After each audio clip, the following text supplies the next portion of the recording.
Hello learners. इस video में हम लोग बात करेंगे ट्रांजैक्शनल एनालिसिस की। अब inter individual conflict, interpersonal conflict किसी भी ऑर्गेनाइजेशन में अगर होता है, आप चाहे अपना घर देखिए, चाहे अपना फ्रेंड सर्कल देखिए, चाहे अपना ऑर्गेनाइजेशनल सर्कल देखिए, हर जगह पे दो इंडिविजुअल्स जहाँ पे भी होंगे वहां पे थोड़ा बहुत कॉन्फ्लिक्ट रहता ही रहता है। And this arises mainly because of हम सबके परसेप्शन अलग है, हमारे टेम्परामेंट अलग है, हमारी पर्सनैलिटीज अलग है, वैल्यू सिस्टम्स अलग है, सोशियो कल्चरल फैक्टर्स अलग है और हम सब एक दूसरे से डिफरेंट है, इसीलिए कॉन्फ्लिक्ट होना लाजमी है। इसको समझने के लिए, इसको अच्छे से इसकी एक इंसाइट लेने के लिए काफी टूल्स यूज होते हैं, जैसे कि ट्रांजैक्शनल एनालिसिस हुआ, जोहारी विंडो हुआ, स्ट्रोकिंग हुआ। तो उनमें से हम इस वीडियो में स्पेसिफिकली ट्रांजैक्शनल एनालिसिस की बात करेंगे कि how transactional analysis can help us to understand the interpersonal conflict, inter individual conflict. Let us first of all understand what is transactional analysis. Now, when two people interact with each other, there results a social transaction. कभी भी दो लोग अगर एक दूसरे के साथ interact कर रहे हैं, चाहे वो बात कर रहे हैं, चाहे वो कम्युनिकेट कर रहे हैं, वो इसीलिए करते हैं बिकॉज हमें एक तरह की कोई ना कोई सोशल ट्रांजेक्शन करनी होती है। Now even the fact that अगर मैं आपको कहता हूं कि भाई आप प्लीज ये दरवाजा बंद कर दीजिए या फिर मुझे एक पानी का ग्लास पकड़ा दीजिए, तो मैं आपसे क्यों कम्युनिकेट कर रहा हूं? Because I want something from you. So there is always a transaction, social transaction involved. Analysis of these social transaction is called transactional analysis. जैसे कि इसका नाम ही बताता है कि ये social transactions को समझना कि हम किस तरह से एक दूसरे से इंटरेक्ट करते हैं, किस टेम्परामेंट से एक दूसरे से बात करते हैं, इसको ट्रांजेक्शनल एनालिसिस कहा जाता है। तो ट्रांजेक्शनल एनालिसिस की जो डेफिनेशन है थ्योरी में, पहले उसे समझ लेते हैं, फिर हम कॉन्सेप्ट को थोड़ा डीप में समझेंगे। The study of moves people make in their dealings with each other and is based on the idea that people's interaction resembles the moves in games. तो ट्रांजैक्शन एनालिसिस की जो डेफिनेशन है वो ये बोलती है कि हम एक दूसरे से बात करने में, एक दूसरे से कम्युनिकेट करने में जिस तरह के मूव्स खेलते हैं, नॉर्मली अगर मुझे आपको बोलना है कि मुझे पानी का ग्लास पकड़ा दीजिए, तो अगर मेरे को आपसे if I want a favour from you, तो I will use words like please can you give me a glass of water, क्या आप मुझे पानी का ग्लास दे सकते हैं? तो I will not be like के मुझे पानी का ग्लास दो या पानी का ग्लास दे दे। I will not talk to you like that because I want you not to feel bad. I don't want you to feel upset, and I want you to do me a favor. So obviously it is a move where I am talking to you in a certain manner because I want a certain kind of result from you. Similarly organisation में भी जब किसी manager को अपने किसी employ से काम करवाना है, तो no doubt we all understand that अगर हम किसी कंपनी में काम कर रहे हैं तो हमें अपना श्रम देना है, हमें अपना काम देना है, बदले में कंपनी हमें पैसे देती है। But we all talk to each other in a certain manner depending on the role, depending on the nature of the work and depending on the person in front of us. So it is basically हम सब एक अपने दिमाग के अंदर एक दूसरे के साथ गेम्स खेलते हैं, we make moves. इसको बहुत डायबॉलिकल या बहुत पॉलिटिकल सेंस में मत देखिए। इट इज वेरी सिंपल कि किसी से भी बात करने, हमें बचपन से ही हमारे माँ बाप सिखाते हैं कैसे सॉरी, थैंक यू, प्लीज, हम तरीके से बात करते हैं, पोलाइटली बात करते हैं। हम एग्जैक्टली हमारे मन में क्या चल रहा है वो बोलने की जगह हम थोड़ा सा अपने वर्ड्स को प्रॉपरली फॉर्म करके बोलते हैं। इसको शुगर कोटिंग नहीं बोला जाता है, that is basically being civil. So this is what transactional analysis talk about. इसको इंट्रोड्यूस किया था एरिक बर्न ने एंड थॉमस हैरिस ने इसको आगे 1960s के अंदर पॉपुलराइज किया था। तो let us understand what transactional analysis talks about. Transactional analysis based है एक एजम्पशन के ऊपर कि हर एक इंसान के अंदर, हर एक व्यक्ति, चाहे मैं हूं, चाहे आप हो, या चाहे कोई भी थर्ड पर्सन हो, हर एक व्यक्ति के अंदर ये तीन स्टेजेस होते हैं: parent ego state, adult ego state and child ego state. Now please ध्यान रखिएगा कि we are not talking about three different individual over here. मैं फिर से रिपीट कर रहा हूं, हम सब के अंदर ये तीनों ईगो स्टेट्स होते हैं। We talk to people either from our parent ego state और from our adult ego state और from our child ego state. अब क्या होते हैं ये ईगो स्टेट्स, पहले उनको एक एक करके देखते हैं, then we will understand the transactions. First of all we talk about parent ego state. Now हम सब के अंदर पर्सनालिटी का एक पार्ट होता है that is authoritative, dogmatic, over protective, controlling, nurturing, critical, righteousness. थोड़ा सा मतलब हमारे अंदर वो एक ऑथोरिटेटिव टोन रहता ही है, स्पेशली व्हेन हम अपने किसी जूनियर से बात कर रहे हैं, अगर आप किसी बच्चे से बात कर रहे हैं या अपने किसी फॉलोअर से बात कर रहे हैं। Like if you are an elder sibling, तो आप अपने जब छोटे भाई या छोटे बहन से बात करते हैं तो you are a bit protective, थोड़े से ऑथोरिटेटिव होती है, ये काम आपको ऐसे ही करना है। थोड़े से डॉगमेटिक होते हैं, रूढ़िवादी होते हैं कि जो चीजें आप सही मानते हैं उसको सही बोलते हैं, जैसे गलत मानते हैं उसे गलत बोलते हैं। तो ये जो होता है ये हमारा पेरेंट ईगो स्टेट होता है। नॉर्मली ये हम तब यूज करते हैं when we are talking to somebody who is junior to us, चाहे वो एज में हो, चाहे ओहदे में हो, चाहे वो पोजीशन में हो, या कंपनी के अंदर जैसे whenever a manager is talking to their subordinates they talk from this parent ego state. Now ये जो कैरेक्टरिस्टिक्स है कि थोड़ा सा ऑथोरिटेरियन हो रहा, रूल्स को फॉलो करे, टाइम से आए, टाइम से जाएं, अपना काम मेहनत से करे, प्रोटेक्टिव होना, कंट्रोलिंग होना कि भाई इस काम को इस तरह से करो, मैं आपको जिस तरह से बोल रहा हूँ इस काम को इस तरह से कीजिए। तो ये जो कंट्रोलिंग होना, नर्चरिंग, अगर कोई मुसीबत में आपको पता चलता है कि आपकी टीम में से कोई अगर कोई ठीक नहीं है या कोई if somebody is going through a rough patch, तो आप थोड़े से उनके लिए प्रोटेक्टिव होते हैं, थोड़ा सा उनको नर्चरिंग एटीट्यूड रहते हैं। तो ये जो कैरेक्टरिस्टिक्स है हम यूजुअली अपने पेरेंट्स से सीखते हैं, या फिर अदर एडल्ट्स, हमारी लाइफ में जो भी एडल्ट्स होते हैं वो हमको अर्ली जिस तरह से दिखाते हैं। जैसे एक बच्चा छोटा होता है तो माँ बाप यूजुअली बच्चे को बताते हैं कि क्या करना है, कैसे करना है, क्यों करना है, क्या सही है, क्या गलत है, ये हम अपने पेरेंट्स से सीखते हैं। तो this is a part of our personality और this is an ego state that we learn from our parents और आवर एडल्ट्स और हुएवर हमारी लाइफ में जिन जिन लोगों ने हमें गढ़ा है, चाहे हमारे टीचर्स हो, चाहे हमारे रिलेटिव्स हो, इवन हमारे प्रीवियस, अगर ऑर्गेनाइजेशंस की बात करें तो हमारे जो प्रीवियस बॉसेस हो, प्रीवियस मैनेजर्स हो, उनसे हम लोग सीखते हैं। इसलिए ये जो पेरेंट ईगो स्टेट होता है this is basically a taught ego state, इसको टॉट ईगो स्टेट कहा जाता है। Next comes adult ego state. तो नॉर्मली आप और मैं अगर हम अपनी किसी भी सोशल लाइफ में, सोशल इंटरेक्शन के अंदर होते हैं तो हम यूजुअली एडल्ट ईगो स्टेट में बात करते हैं। Now adult ego state it represents the mature, rational and objective part of a persons personality. आमतौर पे हम मैच्योर तरीके से, सिविल तरीके में, हम एक बार एक सर्टन एज और सर्टन लाइफ के अंदर एक जगह पे पहुंच जाते हैं तो we normally interact with people in a mature rational manner, मतलब हम लॉजिक के साथ लोगों से बात करते हैं। एंड अगर हम किसी को भी जज करने से पहले ऑब्जेक्टिवली सोचते हैं why such so and so person is behaving in such a manner. तो ये जो कैरेक्टरिस्टिक्स होते हैं ये हम जैसे जैसे बड़े होते हैं तभी बोलते हैं ना कि बच्चा बड़ा हो गया है, मेरा बच्चा मैच्योर हो गया है और इनको अक्ल आ गई है। सो जैसे जैसे मैच्योर होते हैं, लाइफ में आगे बढ़ते हैं, एडोलेसेंस से जब एडल्टहुड की तरफ बढ़ते हैं, आपका जो हम लोगों ने जो फ्रॉइड के स्टेजेस देखे थे, तो हम लोग जब 15 साल से 25 साल की उम्र के अंदर जब पहुंचते हैं तब हम धीरे धीरे मैच्योरिटी की तरफ चलते हैं।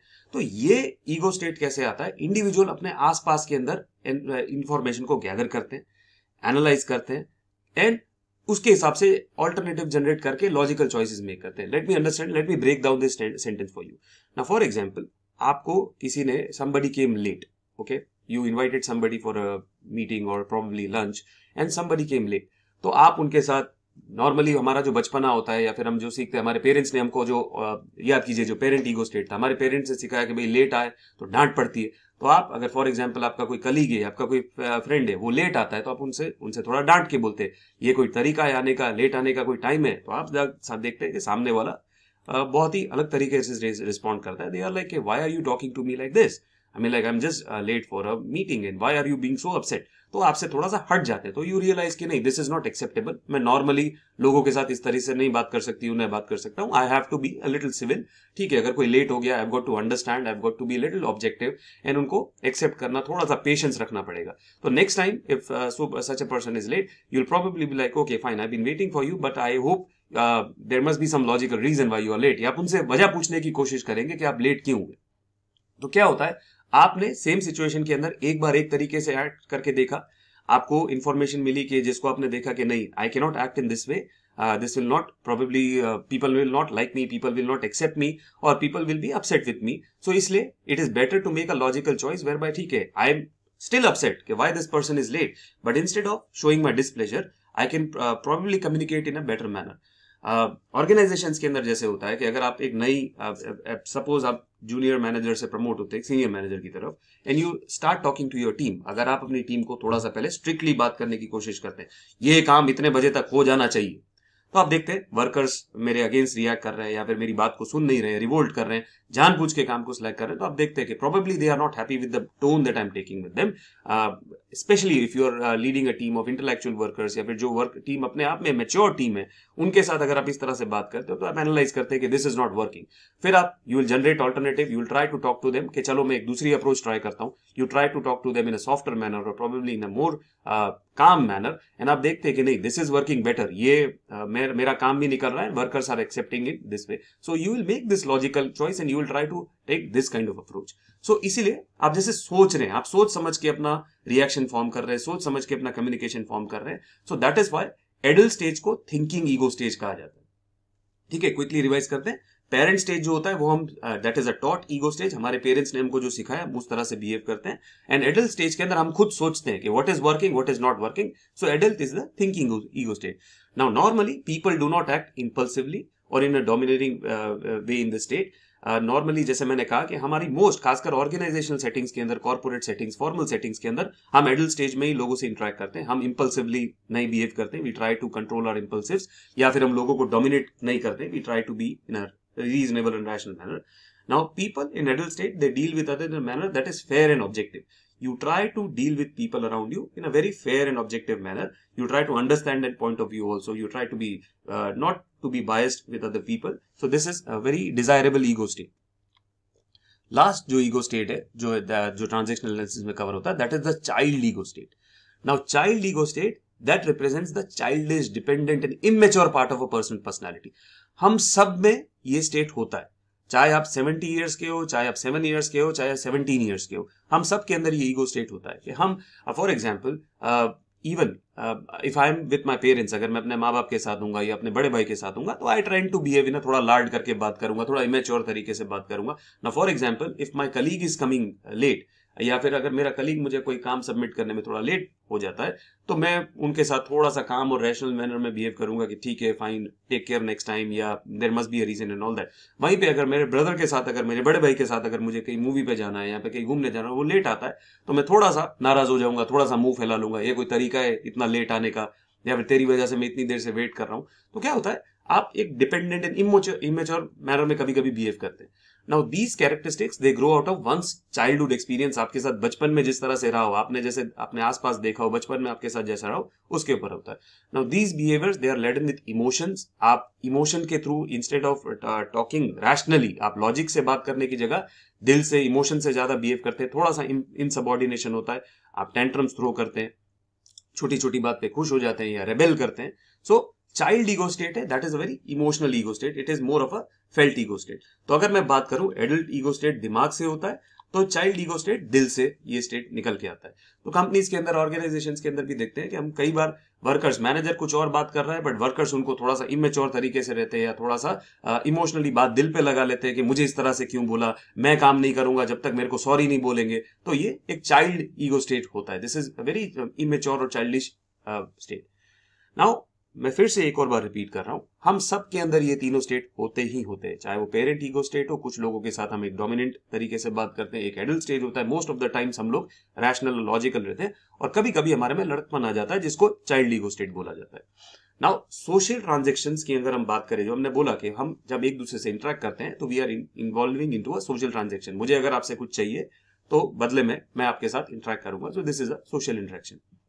Now people interact with each other from child, adult और पेरेंट ईगो स्टेट. हम नॉर्मली पूरे दिन के दौरान या तो चाइल्ड ईगो स्टेट में इंटरैक्ट करते हैं, या एडल्ट में करते हैं, या पेरेंट ईगो में. नाउ ये डिपेंड करता है कि फर्स्ट ऑफ ऑल ये किस चीज पे डिपेंड करता है, तो ये डिपेंड करता है सिचुएशन पे, आपके अपने मूड पे, आपके सामने कौन व्यक्ति है, आप अपने सीनियर से बात कर रहे हो, अपने जूनियर से बात कर रहे हो, अपने कलीग से बात कर रहे हो, अपने रिलेटिव से बात कर रहे हो, क्लाइंट से बात कर रहे हो, उस सब के बेसिस पे डिपेंड करता है कि आप चाइल्ड ईगो स्टेट पे बात करोगे, एडल्ट पे करोगे, या पेरेंट पे करोगे. ऑल्सो डिपेंड्स कि आप किस सिचुएशन में, आपका मूड कैसा है, आपका टेम्परामेंट आज कैसा है, how is your day going. तो depending on the kinds of ego state involve in the interaction can be complementary, crossed या अल्टीरियर. तो ये कौन से होते हैं बेसिकली, किसी भी आप सोशल इंटरेक्शन में देखोगे तो उसको इन 3 कैटेगरीज के अंदर क्लासिफाई कर दोगे, विच इज कॉम्प्लीमेंट्री, क्रॉस्ड और अल्टीरियर. अब ये क्या होते हैं, इनको बारी बारी एक एक करके हम देखते हैं. Now, complementary transactions. Now, when the message sent or the behavior exhibited to one person's ego state receives the appropriate or expected response from others' ego state, इसको complementary transaction बोला था. इसका मतलब क्या हुआ कि अगर फॉर एग्जाम्पल, अगर मैं आपके साथ पेरेंट ईगो स्टेट में बात कर रहा हूँ, like I am trying to be dogmatic, और I am trying to tell you क्या ये काम ऐसे होना चाहिए, या I am trying to protect you, I am trying to be over protected to you, and you on the other hand, if you are behaving और you are reacting to me with a child stage, कि या तो आप मेरी बात मान रहे हैं, या फिर आप समझ रहे like if I am trying to give you protection और if I am trying to nurture you and you are accepting that and you are trying to be like a child. जैसे एक पेरेंट कैसे एक child का ध्यान रखता है और चाइल्ड वो ध्यान उस केयर को, उस लव को या फिर उस अथॉरिटी को कि ठीक है आप मुझे बोल रहे हैं मैं इसी तरह से करूंगा जैसे आप मुझे बोल रहे हैं, तो इसको कॉम्प्लीमेंट्री बोला जाता है। मतलब कि मैं आपके साथ जिस ईगो स्टेट पे बात कर रहा हूं, सामने मुझे जो आपसे रिस्पॉन्स मिल रहा है वो एज पर माई एक्सपेक्टेशन, मैं चाहता हूं कि आप, अगर मैं आपके साथ एक पेरेंट की तरह बात कर रहा हूं तो you should listen to me like a child, और या फिर you should listen to me like a matured person. तो पेरेंट टू एडल्ट यहाँ पे हो रहा है, तो इसको कॉम्प्लीमेंट्री ट्रांजेक्शन बोला जाता है। नॉर्मली कॉम्प्लीमेंट्री जो ट्रांजेक्शन होती है पेरेंट टू पेरेंट, अगर मतलब दो व्यक्ति पेरेंट ईगो स्टेट से अगर एक दूसरे से बात कर रहे हैं, both of them are they are dogmatic, both of them they are protective, both of them they are कि भाई हम रूल्स को फॉलो करते हैं, हम सिस्टम को फॉलो करते हैं, तो उनके बीच में कॉन्फ्लिक्ट होने की संभावना कम हो जाती है। तो they both are behaving from parent parent ego state. या फिर एडल्ट एडल्ट, अगर दोनों जने अगर मैच्योर तरीके से बात कर रहे हैं तो अगेन देयर विल बी दोनों जने एक रैशनल लॉजिक के साथ बात कर रहे हैं। या फिर parent to adult ego state, that one person whoever is initiating the transaction, he or she is behaving in a parent state and the other person is rationally mature तरीके से उस चीज को ले रहे हैं, तो this is a complementary transaction. या फिर child child, if both of the people they are being immature, they both are being impulsive, they both are irrational के चलो क्या काम पे जाने की जरूरत है, या फिर let us bunk today और let us go and enjoy, या फिर हम लोग रेबेल करते हैं पूरी कंपनी के सामने। सो अगेन दे उन लोगों के बीच में, उन दोनों के बीच में कॉन्फ्लिक्ट नहीं होगा, they will be complementing each other. So इधर क्या हो रहा है, the transactions they are meeting the need and expectations of the initiator, जो ट्रांजेक्शन को इनिशिएट कर रहा है, और सामने वाला उसको उसकी अपेक्षा के हिसाब से, उसकी एक्सपेक्टेशन के हिसाब से उसको जवाब दे रहा है या फिर रिएक्ट कर रहा है, रिस्पॉन्ड कर रहा है। इसीलिए कम्युनिकेशन जो होता है एकदम फ्रीली फ्लो करता है। Now interactions it will continue as interpersonal relation will improve, दोनों के बीच में क्लोजनेस बढ़ती है, इनिशिएटर और इनिशिएटिव इनके बीच में रिएक्शन अपना रिलेशंस अच्छे बनते हैं, ट्रांजैक्शंस अच्छी चलती रहती हैं, and there is usually no scope for conflict in complementary transactions. जहां पे भी कॉम्प्लीमेंट्री ट्रांजैक्शंस हो रही है, people are behaving with to each other with parent parent state और एडल्ट एडल्ट स्टेट या इवन चाइल्ड चाइल्ड स्टेट, तो यहाँ पे कॉन्फ्लिक्ट होने का या लड़ाई झगड़ा होने का स्कोप बहुत कम होता है। तो this is called complementary transactions. Second जो टाइप ऑफ ट्रांजेक्शंस होती है जहां पे सबसे ज्यादा स्कोप होता है कॉन्फ्लिक्ट का, दैट इज क्रॉस ट्रांजेक्शंस। तो यहाँ पे जो स्टिमुलस, मतलब आप जो बात कहना चाह रहे हैं या फिर आप जहां पे जो किसी को एक बात एक समझाना चाह रहे हैं और सामने वाले व्यक्ति उसको उस सेंस में नहीं ले रहा है, या उसका जो रिस्पॉन्स है that is not as per your expectation, आप जिस तरह का चाहते हैं उस तरह का आपको रिस्पॉन्स नहीं मिल रहा है, तो यहाँ पे कॉन्फ्लिक्ट होने की संभावना होती है ना। फॉर एग्जाम्पल, फर्स्ट पर्सन जो पर्सन कन्वर्सेशन को या ट्रांजेक्शन को इनिशिएट कर रहा है, वो बात कर रहा है एडल्ट ईगो स्टेट से, एक मैच्योर ईगो स्टेट से। They are trying to explain something to the other person in a very mature rational calm manner, but सामने वाला व्यक्ति अगर समझने की मूड में ही नहीं है, they are trying to be very childish, they are trying to be very immature, एकदम बचकानी बातें कर रहे हैं, या फिर सामने वाले की बात कोई पॉइंट उनका लेने के तरीके में ही नहीं है, तो यहाँ पे क्या हो रहा है, मैं आपके साथ एक एडल्ट तरीके से, एक मैच्योर तरीके से, रैशनल तरीके से बात कर रहा हूं, बदले में आप मेरी बात समझने की जरा एक बचकाना रिस्पॉन्स दे रहे हैं। तो since the receiver's response is not what was expected by the sender, मैं जो आपसे एक्सपेक्ट कर रहा था कि जो मैं बात बोल रहा हूं उसको आप समझिए, उसको अपने उसको एक सही तरीके से, सही पर्सपेक्टिव से लीजिए, बट आप उसको इस तरह से नहीं ले रहे, तो इसलिए it does not satisfy the sender's needs. तो इसलिए मैं जो कहना चाह रहा हूं, I am getting frustrated, the sender sooner और later withdraws from the interaction. तो क्या होता है, ऑर्गेनाइजेशंस के अंदर, खासकर कंपनी के अंदर खासकर, हम लोग एक पॉइंट के बाद we try to explain to people, otherwise हम वहां पे लड़ते नहीं है, वी विड्रॉ, हम हट जाते हैं, नहीं मुझे इस व्यक्ति से बात नहीं करनी, ये बड़ा ही नासमझ व्यक्ति है, मैं इसको एक मैच्योर तरीके से बोलने की कोशिश कर रहा हूं, ये एकदम बच्चों की तरह मेरे से बात कर रहा है, तो it is better not to talk to this person. तो what is happening, the sender will sooner और later withdraw from the interaction with the receiver कि मुझे इससे बात नहीं करनी।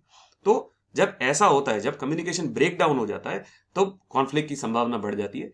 इसीलिए कहा जाता है कि cross transactions are the source of much interpersonal conflict in an organisation. किसी भी ऑर्गेनाइजेशन के अंदर सबसे ज्यादा तभी होता है कि एक व्यक्ति एडल्ट स्टेट से बात करने की ट्राई कर रहा है, सामने वाला उनके साथ अगर एकदम इमेच्योर तरीके से बात करने की ट्राई कर रहा है, तभी ये गड़बड़ होती है। तो the result can be hurt feelings, एक दूसरे की फीलिंग्स हर्ट हो जाती है, फ्रस्ट्रेशन होती है कि भाई ये आप मेरी बात क्यों नहीं समझ रहे हो, या नहीं मैं आपकी बात समझ रहा हूं, आप मेरी बात नहीं समझ रहे हो। तो the frustrations on the part of parties involved and possible dysfunctional consequences for the organisation. क्या हो गया, कंपनी में डेडलॉक हो गया। Now suppose a manager is trying to talk to the workers in a rational manner, ठीक है, from the adult ego state, and the workers they are behaving in a very childish manner कि नहीं हम आपकी बात सुनने को तैयार ही नहीं है, जब तक आप हमारी मांगे नहीं मानोगे तब तक हम आपसे काम ही नहीं करेंगे, बात ही नहीं करेंगे, हमको बैठना ही नहीं है टेबल पे। So they are behaving in a very childish manner. तो जब तक ये रिजॉल्व नहीं होगा, लास्ट में क्या होगा, स्ट्राइक हो जाएगी, हड़ताल हो जाएगा, या कंपनी की प्रोडक्टिविटी डाउन होगी, तो it is causing a very dysfunctional consequence in the organisation. So cross transactions बहुत ही चिंताजनक होती है, they should be avoided. Last जो होती है अल्टीरियर ट्रांजेक्शंस होती है. No this is very very very complicated, इसलिए इसको the most complex and subtle transactions बोला जाता है. देखिए, कॉम्प्लीमेंट्री में आपको समझ में आ रहा है कि जो मैं बात बोल रहा हूं वो बात आप समझ रहे हो, तो कोई कॉन्फ्लिक्ट का विवाद नहीं है. क्रॉस के अंदर आपको चलो एटलीस्ट इतना पता चल रहा है कि देयर इज समथिंग, कुछ गड़बड़ हो रही है, आप मेरी बात नहीं समझ रहे हैं, मैं आपकी बात नहीं समझ रहा हूं, इसके लिए प्रोबेबली हमारे बीच में कॉन्फ्लिक्ट हो रहा है. अब ulterior transactions they are very complex and subtle. आपको समझ ही नहीं आ रहा है कि भाई मैं अगर एक बात बोल रहा हूं, सामने वाला मेरी बात समझ रहा है कि नहीं समझ रहा है, या probably I am not coming across to them. So that is the reason ulterior transactions होती है, they can cause much damage to interpersonal relations. हमारी अक्सर हमारे जो रिलेशनशिप, चाहे वो पर्सनल रिलेशनशिप हो या प्रोफेशनल रिलेशनशिप हो, उसमें ज्यादातर गड़बड़ इसके कारण ही होती है कि हम बोलना कुछ और चाह रहे हैं और सामने वाला व्यक्ति कुछ और समझ रहा है, जिससे हमारी जो इंटरपर्सनल रिलेशंस होती है वो बहुत खराब होती है. Now it involves at least 2 ego states on the part of first person. ये होता कभी है कि जब मैं कहना कुछ और चाह रहा हूं, मेरे मन में कुछ और है, तो मैं 2 ईगो स्टेट से आपसे बात कर रहा हूं. Now the individual may say one thing from an adult ego state. I'm trying to come across as very mature, very calm, very sensible, but अंदर से I mean something quite different. I'm being a parent अंदर से. इसका एक example आपकी book में दिया हुआ है. Let me explain it to them. एक मैनेजर, अक्सर मैं देखता हूं कंपनी में होता है, मैनेजर्स आके कंप्लेन करते हैं कि पता नहीं मेरे वर्कर्स मेरे से कनेक्ट नहीं कर पाते, मैं अपने वर्कर्स का इतना ध्यान रखता हूं, इतना उनका I try to be there for them, but somehow हमारे बीच में कनेक्ट नहीं है. अब ये होता क्यों है? मैनेजर बोलते हैं ऐसे, my door is always open, come in and we will discuss the problem together and arrive at a solution. तो आप क्या कर रहे हैं? You are trying to project yourself to be very mature, very calm, very rational, very logical. But normally क्या होता है, जब वर्कर आपके पास कोई प्रॉब्लम जेन्युइनली लेके आता है, तो आप खिंच जाते हैं, चिढ़ते हैं, ये बोलते हैं क्या प्रॉब्लम क्या है, don't come to me with all your problem. जो भी कोई तुम्हारी प्रॉब्लम हो रही है उसको खुद सॉल्व करो ना, छोटी छोटी बातों को लेके मेरे पास क्यों आते हो, आपको मैं पगार किस बात की दे रहा हूं. तो वो वर्कर को बोल रहा है that you can come to me जब भी आपको कोई दिक्कत हो, पर जब वर्कर आने की कोशिश करता है या फिर अपनी प्रॉब्लम लेके आने की कोशिश करता है, तो आप खिंच जाते हो, बोलते हो यार तुम अपनी प्रॉब्लम खुद नहीं सॉल्व कर सकते क्या, मैं आपको किस बात के पैसे दे रहा हूं. So you are talking from an adult stage but you are thinking from a parent stage. इसके कारण थोड़ा थोड़ा कॉन्फ्लिक्ट होता है, क्योंकि वर्कर्स को समझ में नहीं आता है कि सर का असली रूप क्या है या मैम का असली रूप क्या है. आर दे एक्चुअली केयरिंग और आर दे एक्चुअली लॉजिकल, या फिर उनको चिढ़ मच रही है, खिंच मच रही है. आप जैसे मेरे लर्नर्स जो है, most of you must be studying in college, तो स्कूल कॉलेज के अंदर ये चीज हम लोग देखते थे. अक्सर स्कूल के अंदर मैं चीज बहुत देखता था, हमारी टीचर्स हमें बोलती थी कि कोई भी डाउट हो तो आप कभी भी आके मुझे पूछ सकते हैं, you can come and ask. एक सवाल मुझे 10 बार पूछेंगे तो भी चलेगा. तो they are talking from an adult stage, पर हमें एक ही बार डाउट लेके जाते थे कि ma'am can you explain this point to me, या sir can you explain that point to me. खिंच जाते थे, अरे एक बार तो आपको समझा, अभी तक समझ में नहीं आ रहा है, बार बार आपको बात समझाओ. तो बच्चों को समझ में नहीं आता है, स्टूडेंट्स को समझ में नहीं आता है, should we take our doubt to a teacher or not, मतलब इनको ये बात अच्छी लग रही है कि नहीं लग रही. तो अगेन यहाँ पे हो क्या रहा है, आपकी कथनी और करनी के अंदर बहुत फर्क है. आप बोल कुछ रहे हैं और एक्ट अलग तरीके से कर रहे हैं, तो दैट कॉम्प्लिकेट्स. आप पहली बात तो खुद को ही नहीं समझ पा रहे, और सामने वाला व्यक्ति फिर आपको कैसे समझेगा. How do you expect the other person to understand you where you yourself are saying something and are meaning something. So these are ulterior transactions, and यहाँ पे बहुत ही ज्यादा डैमेज हो सकता है इंटरपर्सनल रिलेशंस को. सो इसका सॉल्यूशन क्या है? You as a communicator or you as an initiator of the transaction should think, relax and think कि भाई जो मैं बोल रहा हूं, do I really mean it? And that's the reason we should always be honest about feelings when talking to people, especially in an organization setting. So yeah, that's it. This is all about transactional analysis. I hope आपको समझ में आया होगा. कुछ भी इसके बारे में आपको डाउट है तो प्लीज नीचे कमेंट बॉक्स में डालिए. I will try to answer your questions. और भी किसी टॉपिक पे वीडियो चाहते हैं, मैं काफी टाइम से रिकॉर्ड नहीं कर रहा हूँ, so I will be coming back with more and more videos very soon. अगर यहाँ तक पहुंच गए, if you are still listening to me, please hit that like button, it really helps. मेरे चैनल को सब्सक्राइब कर सकते हैं. I keep on uploading videos regarding MBA topics and all that, so please subscribe to the channel. Subscribe नहीं भी करना है कोई बात नहीं, एटलीस्ट लाइक कर दीजिए, कमेंट ड्रॉप कर दीजिए, even drop an emoji, that helps the algorithm. इससे ये वीडियो और ज्यादा से ज्यादा लोगों तक पहुंचेगा. उससे याद आया, अगर आपके कॉलेज के अंदर आपके क्लासमेट्स, आपके फ्रेंड्स अगर स्टडी कर रहे हैं, एग्जाम्स के लिए प्रिपेयर कर रहे हैं, तो प्लीज ये वीडियो उनके साथ भी शेयर कीजिए. प्रोबेबली उनको भी ट्रांजैक्शनल एनालिसिस के बारे में सीखने में मजा आएगा. So that's it. Thank you for learning with the grumpy professor. I will see you in the next one.